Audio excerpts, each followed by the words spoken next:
Hello family, আজকে আবার একটা রান্না নিয়ে চলে আসলাম। এটা কি বলে জানো তো? লাউ আর কুমড়োর মাঝামাঝি। এটাকে আমরা বাংলা ভাষায় চাল কুমড়ো বলি। তো এখন এটা আমরা ভালো করে কেটে নেবো, ধুয়ে নেবো। দেখতে থাকো। এটা ঠাকুমা দিদিমারা রান্না করতো। এটা আমি ইন্ডিয়াতে অনেক খেয়েছি, এখানে পাই না তাই খাই না। এবার আমি ছুলে নেবো, দেখতে থাকো। এই উল্টে যাস কেন? হ্যাঁ, ছুলছি।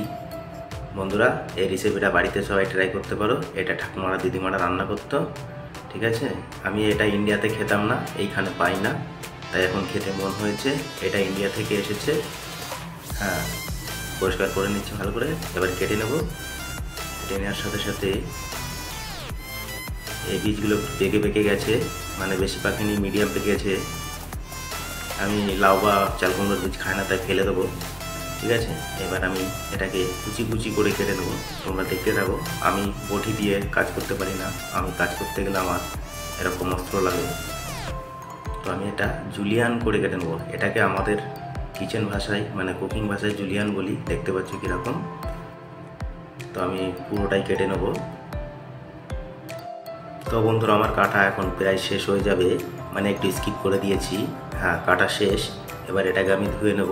বেশি ধোয়ার দরকার নেই, কারণ এখানে কোনো নোংরা বা কিছুই নেই। এবার ডাইরেক্ট কড়াইতে, প্রথমে কড়াই চাপিয়ে দিলাম, দিয়ে দিলাম ভেজিটেবল অয়েল। তারপরে দিয়ে দেবো কিছু কাঁচা লঙ্কা, সর্ষে, কারি পাতা।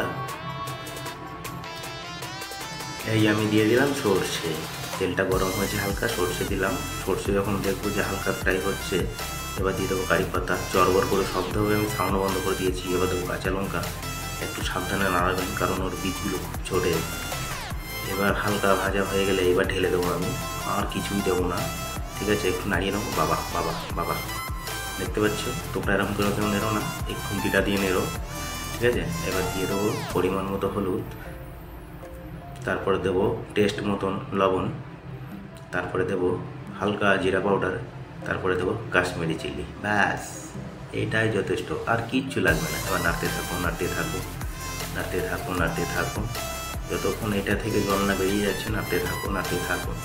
ভালো করে নাড়তে থাকো। হ্যাঁ, তারপরে হালকা ঢাকা দিয়ে দেবো। ডিং। এই হচ্ছে আমার কিচেন, দেখতে পাচ্ছ? আমি এইখানে কুকিং করি। হাফ সিদ্ধ হয়ে গেছে, আবার একটু আমি ঢেকে দেবো, ঠিক আছে? আর 5 মিনিট পাকাবো, এর বেশি আর পাকাবো না। আবার ঢেকে দিলাম, হয়ে গেছে 5 মিনিট। খুলে নিলাম। এটা প্রায় কমপ্লিট। এটা ভাতের সাথে খেতে ভালো লাগে, রুটির সাথেও খেতে ভালো লাগে। আমি ভাত দিয়ে খাবো, কারণ বাঙালির ছেলে, তাই ভাত খাই। বুঝতে পেরেছো? Tata, bye bye. কেমন হলো কমেন্টে জানি।